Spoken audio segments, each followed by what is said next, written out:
One of the best things about VR that I didn't think that I would enjoy nearly as much as what I do are games that take me back to being a child again, almost like bedtime stories, and it lets me experience magic and that kind of feeling of wonder again in a new and interesting way. Luna evokes that kind of emotion from me by being a bedtime story style puzzle game.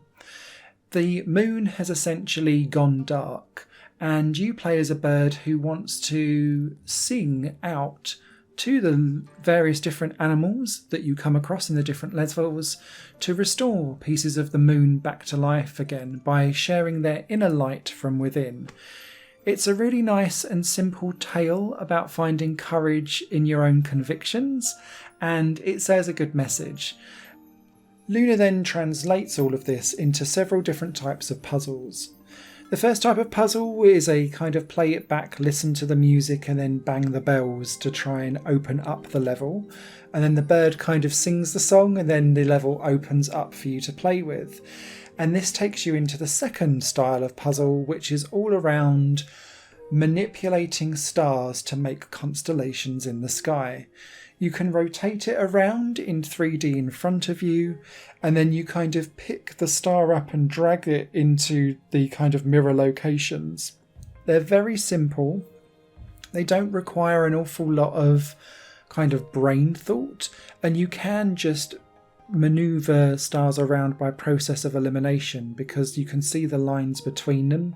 So it's kind of just moving things back into shape. You then rotate it around so that it kind of does this resonating singing bowl hum, and then it will unveil a new animal for you to interact with. This then takes you into the next part of the level, which is a 3D environment that you can then place different objects in to colour it and bring it back to life again.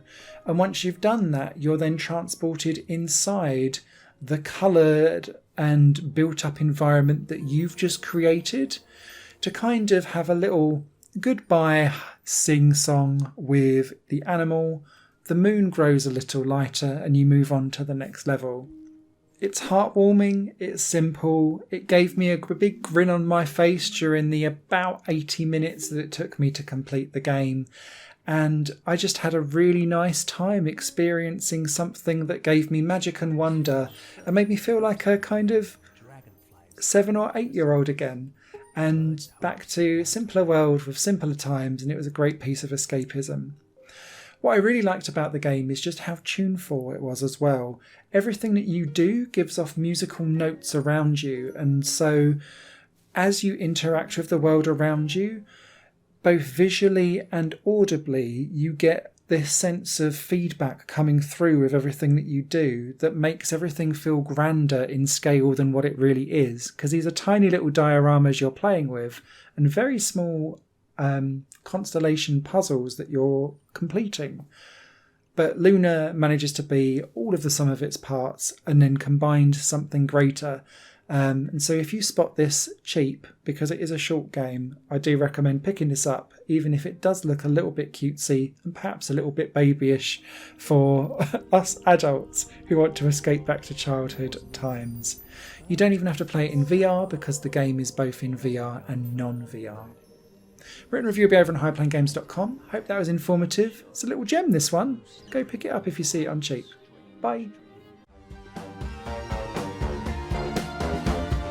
Higher Plane Games is part of the Higher Plane Network, a completely independent media outlet supported by people like you. The goal is to create the best possible content that cultivates a richer indie scene for games as well as music and entertainment. To find out more and to get involved, visit patreon.com/higherplane-network. Your support makes all the difference, and in return you'll gain access to bonus content and downloads. Thank you for watching.